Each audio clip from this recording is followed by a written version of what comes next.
നമസ്കാരം. വാർത്ത സൃഷ്ടിക്കാൻ വാചക കസർത്ത് നടത്തുമെന്നല്ലാതെ BJP എതിർക്കാൻ കോൺഗ്രസിന് യാതൊരു താല്പര്യമില്ലെന്ന് മുഖ്യമന്ത്രി പിണറായി വിജയൻ. അധികാരത്തിൽ മാത്രമാണ് കോൺഗ്രസിന് താല്പര്യമെന്നും അദ്ദേഹം കുറ്റപ്പെടുത്തി. തട്ടിക്കൂട്ടിയ സർവേ റിപ്പോർട്ടുകൾ കണ്ടും വ്യാജ വാർത്തകൾ വായിച്ചും രാഷ്ട്രീയ നിലപാടെടുക്കുന്ന ശീലം കേരളത്തിലെ ജനങ്ങൾക്കില്ലെന്നും മുഖ്യമന്ത്രി കൂട്ടിച്ചേർത്തു.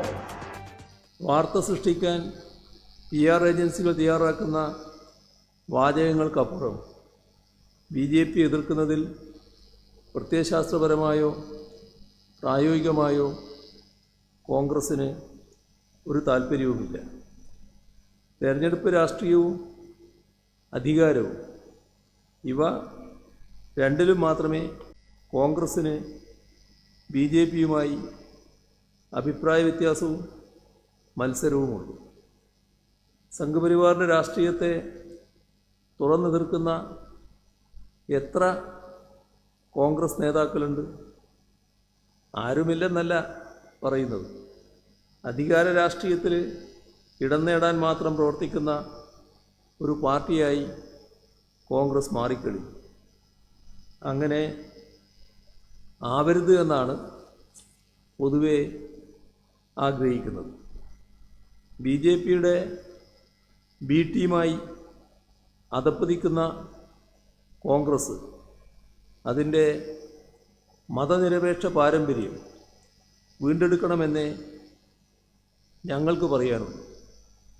എന്നാൽ സമീപകാല അനുഭവങ്ങൾ അതല്ല സൂചിപ്പിക്കുന്നത്.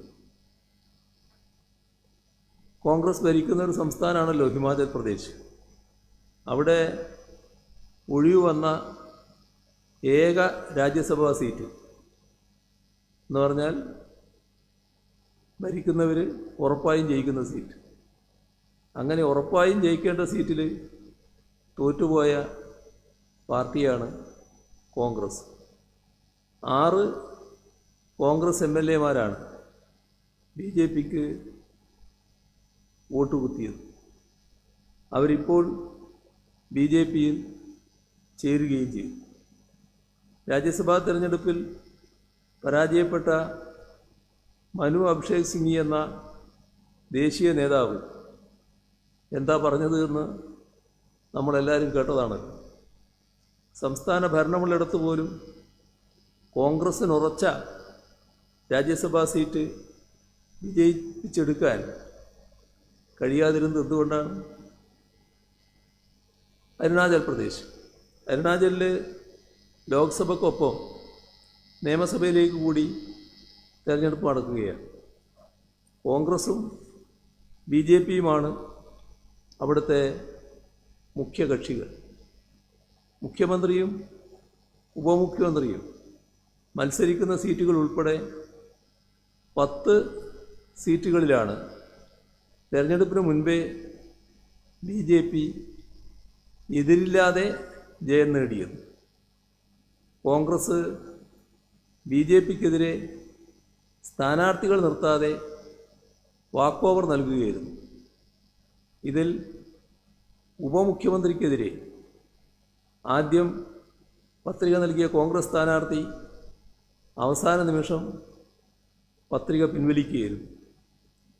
ആകെയുള്ള 60 സീറ്റിൽ 10 സീറ്റുകൾ മത്സരം തുടങ്ങും മുൻപേ BJP നേടിയ സ്ഥിതിയാണിത്. എന്താണ് കോൺഗ്രസ് ലക്ഷ്യമിടുന്നത്? BJPക്കെതിരെ സ്ഥാനാർത്ഥികൾ നിർത്താതെയും നിർത്തിയ സ്ഥാനാർത്ഥി നൽകിയ പത്രികകൾ പിൻവലിച്ചു. കോൺഗ്രസ് എന്ത് രാഷ്ട്രീയമാണ് മുന്നോട്ട് വെക്കുന്നത്? കോൺഗ്രസ്സാണ് BJPക്ക് ബദലെന്നല്ലേ സാധാരണ ആ പാർട്ടിക്കാർ പറഞ്ഞുകൊണ്ടിരിക്കുന്നത്? രാഹുൽ ഗാന്ധിയുടെ ഭാരത് ജോഡോ ന്യായ് യാത്ര അരുണാചൽ പ്രദേശിലൂടെ കടന്നുപോയിട്ട് അധികം കാലമായിട്ടില്ല എന്നുകൂടി കാണേണ്ടതാണ്. 2016 കൂടെയുള്ള 13 MLAമാരെയും കൊണ്ട് BJPയിലേക്ക് പോയ അരുണാചൽ പ്രദേശിലെ അന്നത്തെ കോൺഗ്രസ് മുഖ്യമന്ത്രി പ്രേമചന്ദ് തന്നെയാണ് ഇപ്പോൾ എതിരില്ലാതെ തെരഞ്ഞെടുപ്പ് ജയിച്ച മുഖ്യമന്ത്രി. കോൺഗ്രസിൽ നിന്നും BJPയിൽ നിന്നും മത്സരിച്ച് മുഖ്യമന്ത്രിയായ വ്യക്തിയാണ് ഇദ്ദേഹം. രാജ്യത്താകെ കോൺഗ്രസിൽ നിന്നും BJPയിലേക്ക് പോയ മുൻ മുഖ്യമന്ത്രിമാരുടെയും മുതിർന്ന നേതാക്കളുടെയും പട്ടികയൊന്നും ഇവിടെ ആവർത്തിക്കുന്നില്ല. കോൺഗ്രസിൽ നിന്ന് BJPയിലേക്കുള്ള ഒഴുക്കിന് ഒരു അവസാനമില്ലാത്ത സ്ഥിതിയാണ്. ഓരോ ദിവസവും പുതിയ വാർത്ത വരികയാണ്. അതിങ്ങനെ വന്ന് കോൺഗ്രസിൽ നിന്നും BJPയിലേക്ക് ചാടുന്നത് ഒരു വാർത്തയെ അല്ലാതായി മാറിയിരിക്കുന്നു. കേരളത്തിലും ഈ ഒഴുക്ക് തുടങ്ങിയിട്ടുണ്ട്. മുൻ കോൺഗ്രസ് മുഖ്യമന്ത്രിമാരുടെ മക്കളിൽ തുടങ്ങി പലരും ഇന്ന് BJP ഓഫീസിലേക്ക് ടിക്കറ്റ് എടുത്തു നിൽക്കുകയാണ്. മലപ്പുറം മണ്ഡലത്തിലെ BJP സ്ഥാനാർത്ഥി UDF നോമിനിയായി കാലിക്കറ്റ് സർവകലാശാല വൈസ് ചാൻസലറായ വ്യക്തിയാണ്. എറണാകുളത്ത് മത്സരിക്കുന്ന BJP സ്ഥാനാർത്ഥി കോൺഗ്രസിൻ്റെ സംഭാവനയാണ്.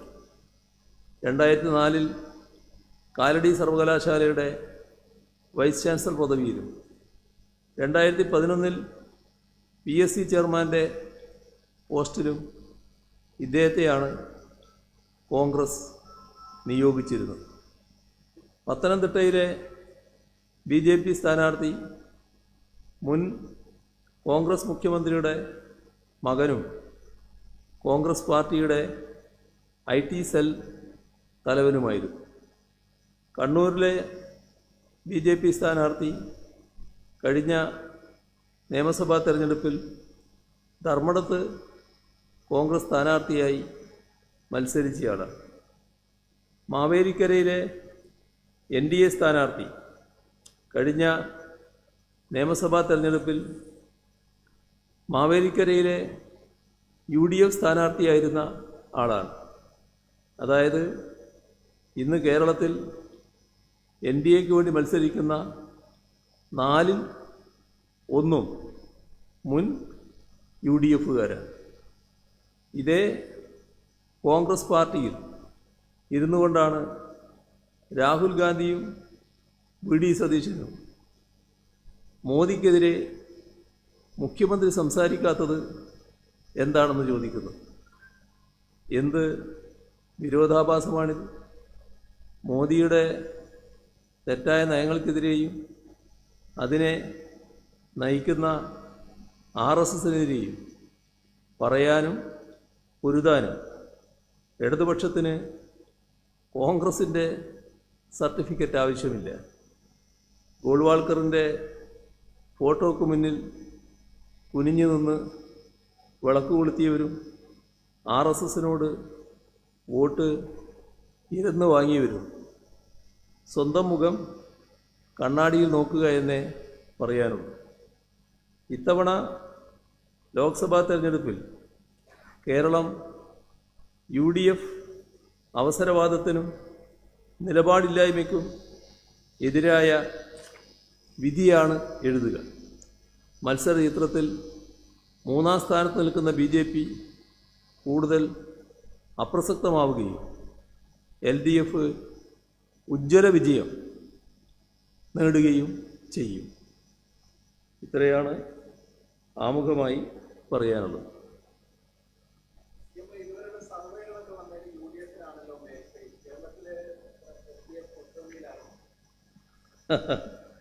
സർവേ എന്ന് പറയുന്നത് ഇപ്പോൾ മാത്രമല്ല, കുറച്ച് കാലമായിട്ട് പ്രത്യേക രീതിയിൽ വരാറുണ്ടല്ലോ. അതൊരു പുതിയ കാര്യമല്ല. സാധാരണ പെയ്ഡ് ന്യൂസ് എന്ന് നമ്മൾ ചില കാര്യങ്ങളെക്കുറിച്ച് പറയാറില്ല. ഇപ്പോൾ ഇത്തരത്തിലുള്ള ചില സർവേകളും പുറപ്പെട്ടിട്ടുണ്ട് എന്നാണ് കാണാൻ നമുക്ക് സാധിക്കുക. നമ്മുടെ സംസ്ഥാനത്ത് നേരത്തെ നടന്നിട്ടുള്ള തെരഞ്ഞെടുപ്പുകളിലും നമ്മുടെ ചില മാധ്യമങ്ങൾ ഓവർ ടൈം പണിയെടുക്കാറുണ്ടല്ലോ. അതിൽ മലയാള മനോരമയാണ് വല്ലാതെ പ്രയാസപ്പെടൽ എന്നത്, അധ്വാനിക്കൽ എന്നത് നമ്മുടെ അനുഭവത്തിലുള്ളതാണ്. അതിൽ അർദ്ധസത്യങ്ങളും അതിശയോക്തികളും നിരന്തരം പ്രചരിപ്പിക്കുക, അങ്ങനെ വായനക്കാരെ നല്ലതുപോലെ തെറ്റിദ്ധരിപ്പിക്കുക. ഇത് തെരഞ്ഞെടുപ്പ് കാലത്ത് നമ്മുടെ കേരളത്തിലെ വലതുപക്ഷത്തിനു വേണ്ടി പത്രത്തിൻ്റെ 3/4 ഭാഗം മാറ്റിവെക്കുക, ഇതൊക്കെയാണല്ലോ ആ പത്രം സാധാരണ ചെയ്യാറുള്ളത്. ആ പത്രം തുറന്നു നോക്കിയാൽ സംസ്ഥാനത്ത് 2 മുന്നണികളെ മത്സരിക്കുന്നുള്ളൂ എന്ന് തോന്നും. ഈ LDFനെ അതിൻ്റെ വാർത്തകൾ നല്ല തോതിൽ തമസ്കരിക്കുന്നതായിട്ട് കാണാൻ നമുക്ക് കഴിയും. ഇത് നമ്മുടെ എല്ലാവരുടെയും അനുഭവത്തിലുള്ളൊരു കാര്യമാണ്. ഇപ്പോൾ ഇടതുപക്ഷം ഉയർത്തുന്ന രാഷ്ട്രീയ വിഷയങ്ങളുണ്ട്, ഇടതുപക്ഷം ഉയർത്തുന്ന വിമർശനങ്ങളുണ്ട്. അതെല്ലാം അപ്പാടെ തമസ്കരിക്കുകയാണ്. ഈ തെരഞ്ഞെടുപ്പിൻ്റെ പ്രചാരണം ആരംഭിച്ച് എല്ലാ മണ്ഡലങ്ങളിലും പോയി ഏകദേശം അവസാന ഘട്ടത്തിലാണ് തെരഞ്ഞെടുപ്പ് പ്രചരണ കാര്യത്തിൽ ഇത്തവണ ഞാനിപ്പോൾ എത്തി നിൽക്കുന്നത്. ഇവിടെ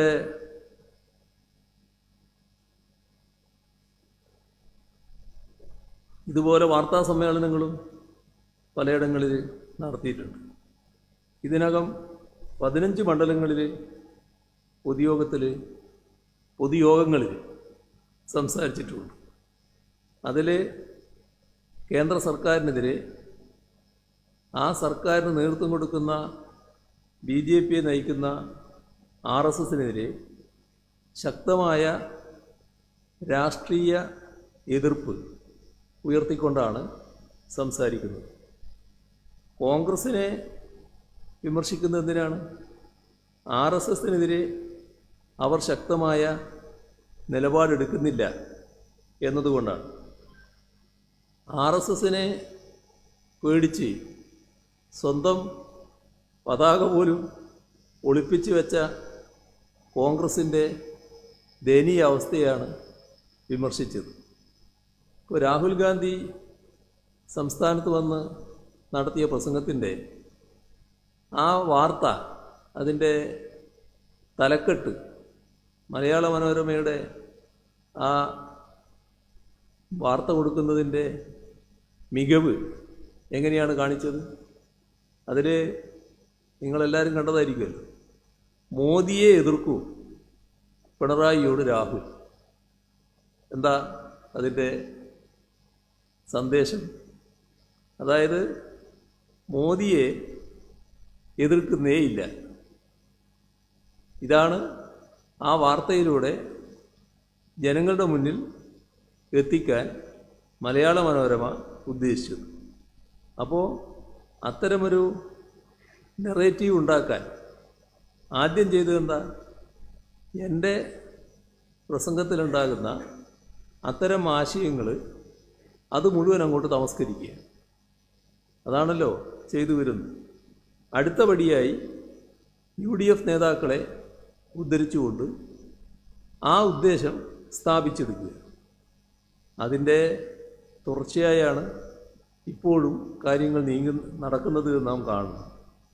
RSSനോടും അതിനെ നയിക്കുന്ന പ്രധാനമന്ത്രി നരേന്ദ്രമോദി അടക്കമുള്ളവരോടും ഞങ്ങളുടെ നിലപാട് എന്താണെന്ന് ഈ തെരഞ്ഞെടുപ്പിൽ മാത്രമല്ല, ദീർഘകാലമായി നമ്മുടെ രാജ്യത്തെ ജനങ്ങൾക്കറിയാവുന്നതാണ്. ആ കാര്യം മനസ്സിലാക്കാൻ ജനങ്ങൾക്ക് ഒരു കോൺഗ്രസ് നേതാവിൻ്റെയും മനോരമയുടെയും ശുപാർശ ആവശ്യമില്ല എന്നതാണ് നമ്മൾ കാണേണ്ടത്. ഇപ്പോൾ സർവേയുടെ അനുഭവം എടുത്താൽ ഏറ്റവും ഒടുവിൽ നടന്ന സർവേ ആലോചിക്കുന്നതാണല്ലോ നല്ലത്. അത് കഴിഞ്ഞ നിയമസഭാ തെരഞ്ഞെടുപ്പാണല്ലോ. എന്തായിരുന്നു ആ തെരഞ്ഞെടുപ്പിൻ്റെ പ്രത്യേകത? ആ സർവേയുടെ ഫലം ഒന്ന് ഓർത്തു നോക്ക്. പലരും അത് അങ്ങനെ കൃത്യമായിട്ട് ഓർക്കാറില്ല. അന്ന് പരാജയപ്പെടും എന്ന് പ്രഖ്യാപിച്ചവരുടെ കൂട്ടത്തിൽ K Shailaja, P Rajeev, M Mani, Muhammad Riyas, Ahammed Devarkovil, MP Rajesh, അങ്ങനെ പോവുകയല്ലേ ആ പട്ടിക, എത്രയെത്ര പേര്. അപ്പോൾ ഇതിനൊന്നും ഒരു വിശ്വാസ്യതയുമില്ല എന്ന് തെളിഞ്ഞിട്ടും അതേ പരിപാടിയുമായി വീണ്ടും വരികയും സമാനമായ പ്രവചനങ്ങൾ നടത്തുകയും ചെയ്യുന്നത് എന്തിനാണ്? അതിൻ്റെ ഭാഗമായി തെറ്റിദ്ധരിച്ച് 2 വോട്ടെങ്കിലും കിട്ടുമെന്ന് നോക്കാൻ വേണ്ടിയാണ് അത്തരം ശ്രമങ്ങൾ നടത്തുന്നത്. അപ്പോൾ പെയ്ഡ് വാർത്ത പോലെ തന്നെയാണോ ഇപ്പോഴത്തെ സർവേകളും എന്ന് ആളുകൾ സംശയിച്ചു തുടങ്ങിയിട്ടുണ്ട്. പെയ്ഡ് സർവേകളാണോ പുറത്തുവിടുന്നത് എന്നാണ് ജനങ്ങൾക്ക് ഉണ്ടാകുന്ന സംശയം. എന്നാൽ എന്ത് ശാസ്ത്രീയ വിശകലനങ്ങളുടെ അടിസ്ഥാനത്തിലാണ് ഇത്തരത്തിൽ ഒരു നിഗമനത്തിലെത്തിയത് എന്ന് പ്രേക്ഷകരുമായി പങ്കുവെക്കുന്നുണ്ടോ? സർവേ നടത്തുന്ന രീതി, എത്ര പേരിൽ നിന്ന് വിവരങ്ങൾ ശേഖരിച്ചു, ഫലപ്രവചനം എങ്ങനെ തുടങ്ങിയ വിവരങ്ങളൊക്കെ മറച്ചു വെച്ചുകൊണ്ടാണല്ലോ പ്രീപോൾ സർവേ ഫലം പുറത്തുവിടുന്നത്. ആധികാരികത എന്ത് എന്ന് ജനങ്ങൾക്കറിയില്ല. ഏതെങ്കിലും ഒരു ഏജൻസിയുടെ പിൻബലത്തിൽ തട്ടിക്കൂട്ടി പുറത്തുവിടുന്ന ഇത്തരം കണക്കുകൾ ജനങ്ങളെ തെറ്റിദ്ധരിപ്പിക്കുക എന്ന ലക്ഷ്യത്തിൽ മാത്രമുള്ളതാണ്. അതിൻ്റെ ഏറ്റവും ഒടുവിലത്തെ ഉദാഹരണമാണ് ഞാൻ നേരത്തെ പറഞ്ഞ കഴിഞ്ഞ തെരഞ്ഞെടുപ്പിലെ ഫലം. ഇതേ രീതിയിലാണ് അന്നും വലിയ തോതിൽ വാർത്തകൾ കൊടുത്തിരുന്നത്. അവരിൽ പലരും പരാജയപ്പെടുമെന്ന് പറഞ്ഞ പലരും ഇന്ന് കേരളത്തിലെ മന്ത്രിമാരായിട്ടിരിക്കുകയാണ്. ഉടുമ്പൻചോല മണ്ഡലത്തിൽ M മണിക്ക് 40.7% വോട്ട്. അപ്പോൾ തോറ്റുപോകുന്ന സ്ഥാനാർത്ഥിയാണെങ്കിൽ പിന്നെ അദ്ദേഹത്തിന് വോട്ട് ചെയ്യേണ്ടാരോ എന്ന് ചിന്തിക്കുമല്ലോ 1-2 ആൾ. അങ്ങനെ ആ 1-2 ആളുടെ വോട്ട് തിരിച്ച് കിട്ടുമെന്ന് നോക്കാനാണ് ഈ സർവേ വിടുന്നത്. UDF സ്ഥാനാർത്ഥിക്ക് 42% വോട്ട്. ഇതായിരുന്നു മനോരമയുടെ സർവേ പ്രവചനം. പക്ഷേ തെരഞ്ഞെടുപ്പ് ഫലം വന്നപ്പോഴോ നേരെ തിരിച്ചാണ് വന്നത്. 38,305 വോട്ട് ഭൂരിപക്ഷത്തിനാണ് M മണി അവിടെ വിജയിച്ചത്. അതുപോലെ മട്ടന്നൂരിൽ കെ ശൈലജ കടുത്ത മത്സരം നേരിടുന്നുവെന്നായിരുന്നു വാർത്ത. പക്ഷേ ഫലം ഏറ്റവും കൂടുതൽ വോട്ട് നേടി വിജയിക്കുന്ന ഒരു സ്ഥാനാർത്ഥിയായി കെ ശൈലജ മാറിയെന്നായിരുന്നു. മനോരമയുടെ സ്നേഹം UDFിനോട് മാത്രമല്ല BJPയോടുമുണ്ട്. അതുകൊണ്ട് അവരുടെ അന്നത്തെ സർവേയിൽ കഴക്കൂട്ടം മണ്ഡലത്തിൽ BJP സ്ഥാനാർത്ഥി വിജയിക്കുമെന്നായിരുന്നു പ്രവചനം. പക്ഷേ വിജയിച്ചത് LDF സ്ഥാനാർത്ഥിയാണ്. അതൊരു 10-15 വോട്ടിനല്ല, 23,497 വോട്ട്. അതുപോലെ കോഴിക്കോട് സൗത്ത് മണ്ഡലത്തിൽ LDF സ്ഥാനാർത്ഥി 3-ാം സ്ഥാനത്ത് പോകും എന്നായിരുന്നു മനോരമയുടെ പ്രവചനം. അവിടെ BJP സ്ഥാനാർത്ഥി 2-ാം സ്ഥാനത്തെത്തുമെന്നും മനോരമ നിശ്ചയിച്ചു. പക്ഷേ LDF സ്ഥാനാർത്ഥിക്ക് ഇതിൻ്റെ കൂടെ തന്നെ മനോരമ LDF സ്ഥാനാർത്ഥിക്ക് 22.2% വോട്ട് മാത്രമാണ് മനോരമ കൽപ്പിച്ച് നൽകിയത് ആ സർവേയിൽ. പക്ഷേ 22% വോട്ട് ലഭിക്കുമെന്ന് പറഞ്ഞ ആ സ്ഥാനാർത്ഥിക്ക് തെരഞ്ഞെടുപ്പിൽ ലഭിച്ചത് 44.15% വോട്ടാണ്. ഇതെല്ലാം നമ്മുടെ കൺമുന്നിലുള്ള യാഥാർത്ഥ്യങ്ങളാണല്ലോ. അങ്ങനെ തിളക്കമാർന്ന വിജയം നേടിയാണ് അഹമ്മദ് ദേവർകോവിൽ വിജയം നേടിയത്. അപ്പോൾ നാട്ടിലാർക്കും മനസ്സിലാകുന്ന കാര്യം, ഈ സർവേ നടത്തിയ മലയാള മനോരമയുടെ വിദഗ്ധർക്ക് മാത്രം അന്ന് മനസ്സിലായില്ല എന്ന് വരുമോ? അപ്പോൾ അത് ബോധപൂർവമാണ്. അപ്പോൾ സർവേകളെ ചവറ്റുകുട്ടയിൽ ഇട്ട കഴിഞ്ഞ നിയമസഭാ തെരഞ്ഞെടുപ്പിൽ LDFിനോടൊപ്പം നിന്ന ജനങ്ങൾ ഇക്കുറിയും അതേപോലെ തന്നെ LDFിനോടൊപ്പം നിൽക്കുമെന്നത് തന്നെയാണ് ഞങ്ങൾ കാണുന്നത്. ഇത്തരത്തിലുള്ള തട്ടിക്കൂട്ടിയ സർവേ റിപ്പോർട്ടുകൾ കണ്ട് വ്യാജ വാർത്തകൾ വായിച്ച് രാഷ്ട്രീയ നിലപാടെടുക്കുന്ന ശീലം കേരളത്തിലെ ജനങ്ങൾക്കില്ല എന്നതും നാം കാണേണ്ടതായിട്ടുണ്ട്.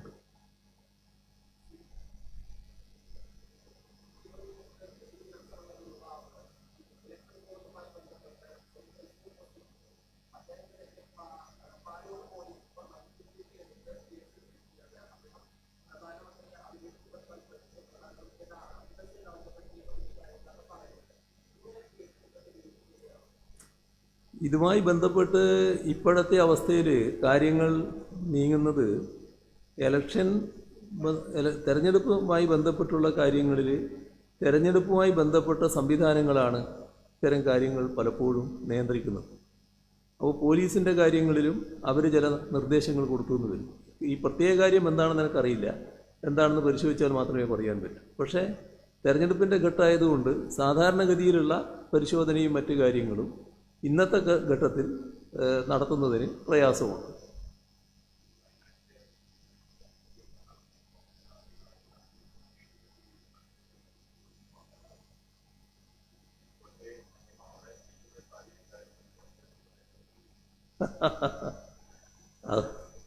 അത് അങ്ങനെ വരുന്നെങ്കിലല്ലേ വരുമോ നോക്കാം. പക്ഷെ അങ്ങനെ വരുന്നുണ്ടെങ്കിൽ അത് വലിയ പരിഹാസ്യമായ അവസ്ഥയാണല്ലോ. അങ്ങനെ വന്നാൽ നിങ്ങൾ ഈ ചോദിച്ച ചോദ്യം ഒരു പ്രസക്തമാണ്. ഏത് മണ്ഡലമാണ് ഉപേക്ഷിക്കുക? അങ്ങനെ ഉപേക്ഷിക്കപ്പെടേണ്ട ഒരു മണ്ഡലമാണോ എന്ന നിലക്കാണോ വയനാടിനെ കാണുന്നത് എന്നൊക്കെയുള്ള പ്രശ്നങ്ങൾ വരും. അത് പിന്നീട് കാണേണ്ട കാര്യമാണ്. എന്താണെന്ന് നോക്കാം. ഇപ്പോൾ അത് സംബന്ധിച്ച് ഞാനൊന്നും പറയുന്നില്ല. ഓ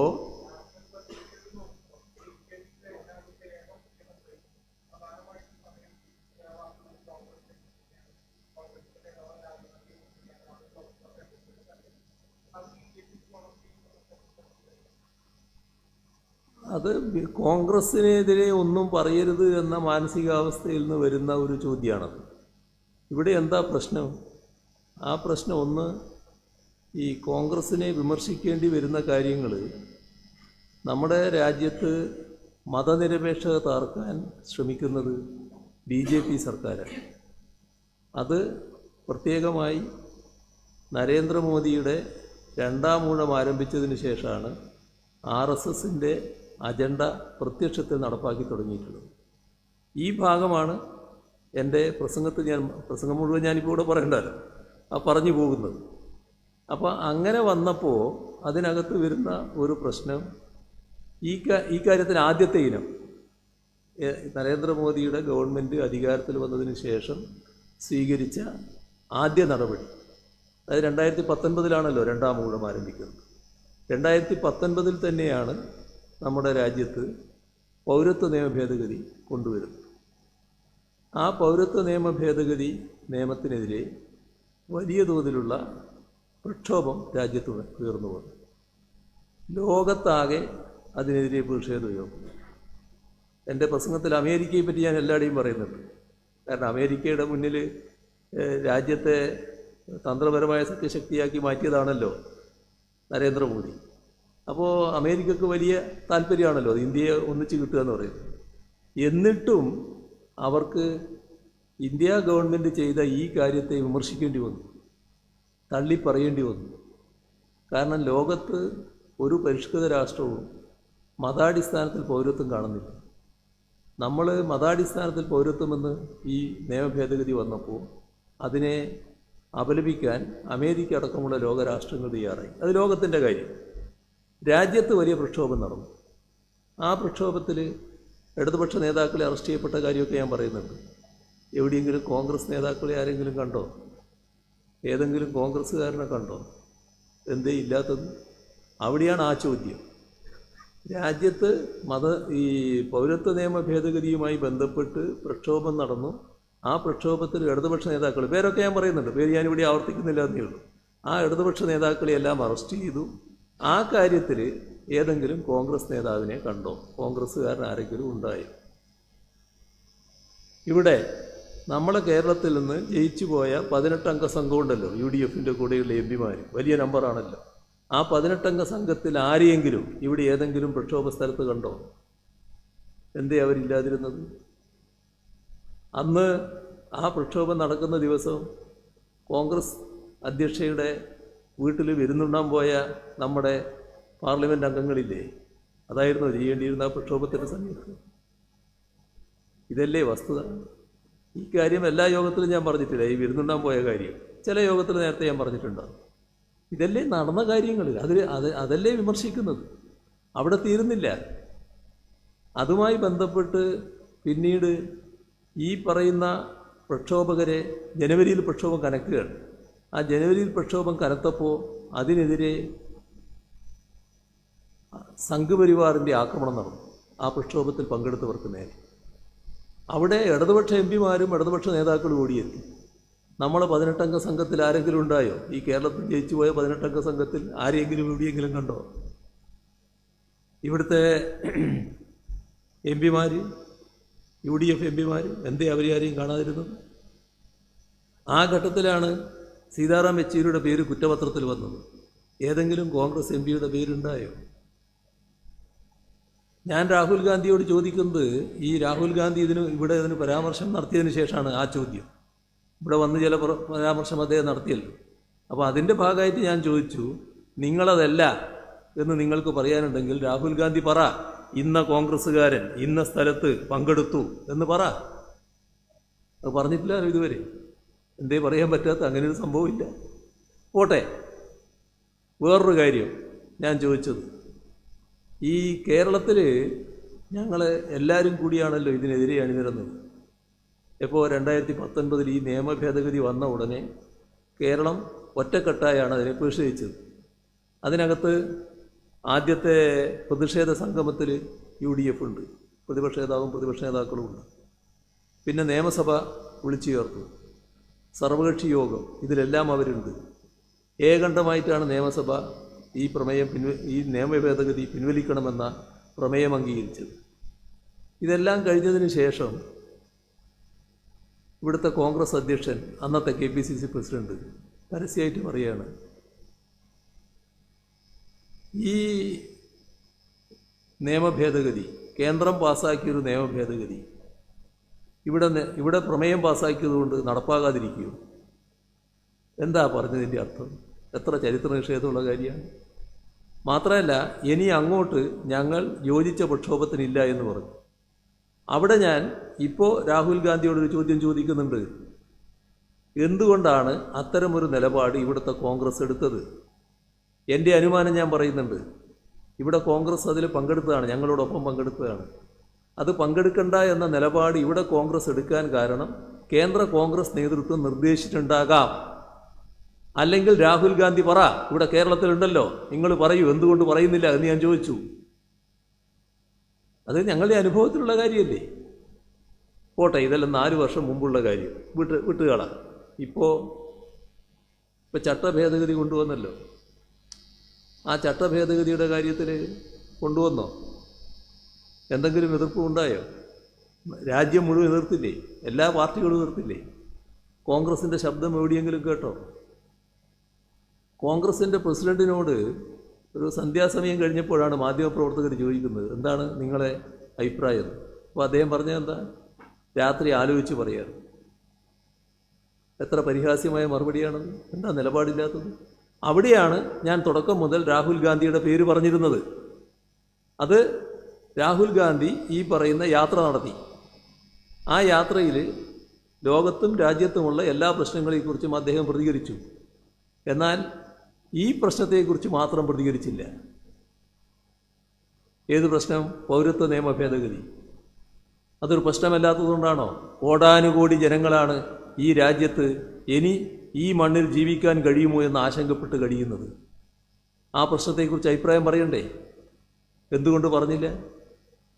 അവിടെയാണ് രാഹുൽ ഗാന്ധിയുടെ പേരെടുത്ത് ഞാൻ ചോദിച്ചൊരു കാര്യം. ഇരിക്കട്ടെ, അതും കഴിഞ്ഞു. ഇപ്പോൾ എല്ലാ പാർട്ടികളും പ്രകടന പത്രിക പുറത്തിറക്കി. കോൺഗ്രസിൻ്റെ പ്രകടന പത്രികയിൽ ഇതിനെക്കുറിച്ച് പരാമർശമുണ്ടോ? ഇങ്ങനെയുള്ള കാര്യങ്ങളിലാണ് ചോദ്യം. ഇതൊരിനമല്ല.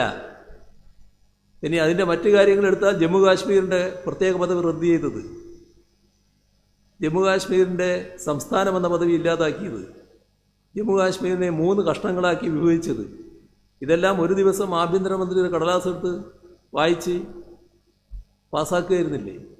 സാധാരണ നടപടിക്രമങ്ങളൊക്കെ പാലിച്ചോ? അതിനെതിരെ ഉയരേണ്ട തരത്തിലുള്ള ശബ്ദം കോൺഗ്രസിൽ നിന്ന് ഉയർന്നോ? അവിടെ കോൺഗ്രസിനെ വിമർശിക്കണ്ടേ? അതിനെതിരെ ശബ്ദം ഉയരാൻ അതിനകത്ത് എന്തുകൊണ്ടാണ് അങ്ങനെ പറ്റാതിരുന്നത്? ഈ അജണ്ട ആരുടേതാ? ഈ 370 റദ്ദ് ചെയ്യണമെന്ന അജണ്ട ആരുടേതാ? ആദ്യം പറഞ്ഞതുപോലെ തന്നെ RSSൻ്റെ അജണ്ടയാണ്. പൗരത്വ നിയമ ഭേദഗതി RSSൻ്റെ അജണ്ടയാണ്. അതല്ലേ വസ്തുത.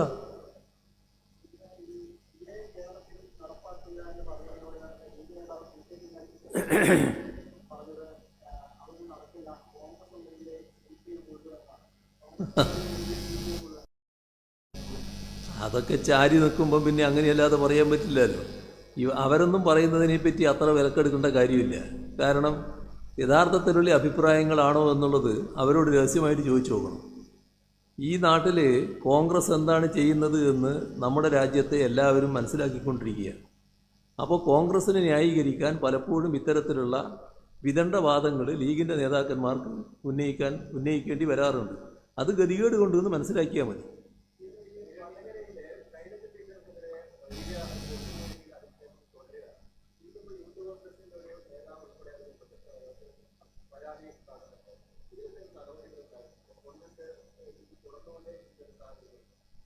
യഥാർത്ഥത്തിൽ ഇതൊക്കെ ഒരു ശുദ്ധ തെമ്മാടിത്തല്ലേ? ഇത്തരം തെമ്മാടിത്തങ്ങൾ രാഷ്ട്രീയത്തിൽ അനുവദിക്കാൻ പാടുണ്ടോ? ഇത്തരം കാര്യങ്ങൾക്കെതിരെ ശക്തമായി രംഗത്ത് വരാൻ അതത് പാർട്ടികളുടെ നേതൃത്വം തന്നെ തയ്യാറാകേണ്ടതല്ലേ? എങ്ങനെയാണ് ഇത്ര ഹീനമായ രീതിയിൽ ഒരു രാഷ്ട്രീയ നേതാവിനെതിരെ പ്രചരണം നടത്താൻ കഴിയുന്നത്? നമ്മുടെ പൊതുവായ സാംസ്കാരിക രീതിയല്ലേ അത് വെല്ലുവിളിക്കുന്നത്? നമ്മൾ ഏത് കാര്യത്തിലും കാണിക്കേണ്ട സംസ്കാരമില്ലേ? ആ സംസ്കാരത്തിന് ചേരാത്ത രീതിയല്ലേ ഇതിനകത്തുണ്ടായിട്ടുള്ളത്? അത്തരം ആളുകളെ തള്ളിപ്പറയാനും ആ ചെയ്തികളെ തള്ളിപ്പറയാനും ആ രീതികളെ തള്ളിപ്പറയാനും എന്താണ് കോൺഗ്രസ് നേതൃത്വത്തിന് മടി? അതല്ലേ അവരുടെ ഭാഗത്ത് ഉണ്ടാകേണ്ടത്?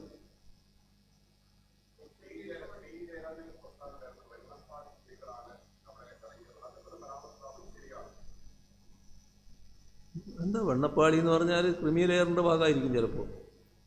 അതായിരിക്കും ഉദ്ദേശിച്ചത്.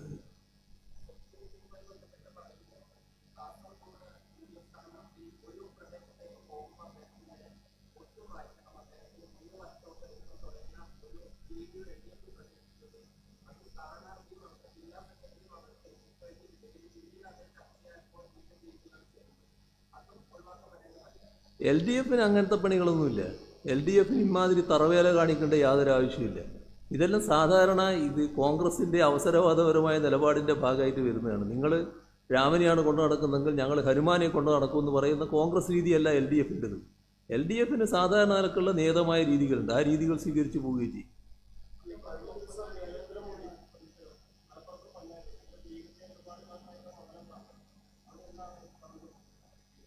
ഇവിടങ്ങളിലെല്ലാം കാണുന്നില്ലേ നിങ്ങൾ? അതിശക്തമായ LDF തരംഗം അങ്ങനെ അലയടിച്ച് വരികയല്ലേ?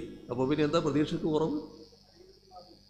അടിയൊഴുക്കല്ല, മേലെയൊഴുക്ക് തന്നെ ഉണ്ടാവും.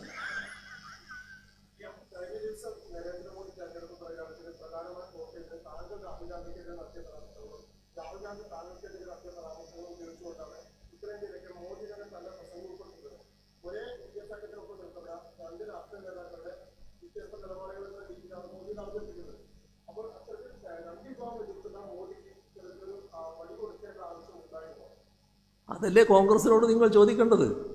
ആ ചോദ്യം എന്നോടൊന്നിന് ചോദിക്കുന്നത്. ഞാനിവിടെ പറഞ്ഞില്ലേ, ഞാൻ ബാക്കി കാര്യങ്ങൾ പറഞ്ഞില്ലല്ലോ. ആ പറഞ്ഞ കാര്യങ്ങളിൽ കോൺഗ്രസ്സിന് നിലപാടില്ലായ്മ, ഇതല്ലേ ഇത്തരം ഒരു ഗതികേട് ഉണ്ടാക്കുന്നത്. നിങ്ങൾ എന്താണ് ഇങ്ങനെ ഒരു ഗതികേടില്ല, ഒരു നിലപാടില്ലാതെ നിലയെടുക്കുന്നത്? നിങ്ങൾ ചോദിക്കുക അവരോട്. അവരല്ലേ അതിന് മറുപടി പറയേണ്ടത്. അതാണല്ലോ വസ്തുത.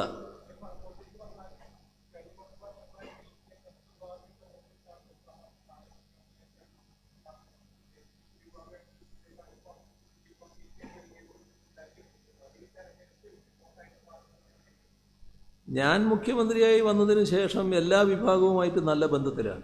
എല്ലാ വിഭാഗവും എന്ന് പറഞ്ഞാൽ നമ്മുടെ സമൂഹത്തിലുള്ള വ്യത്യസ്ത സാമൂഹ്യ വിഭാഗങ്ങളുണ്ട്.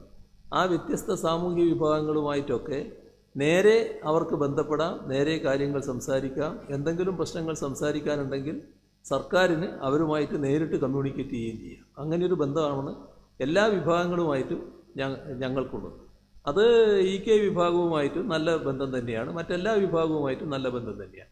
ഏതെങ്കിലും ഒരു വിഭാഗവുമായിട്ട് ഒരു മോശം ബന്ധമെന്ന് പറയാനില്ല. അതാണ് വസ്തുത. അതൊക്കെ അവരോട് ചോദിക്കേണ്ട കാര്യമാണ്. ഒരു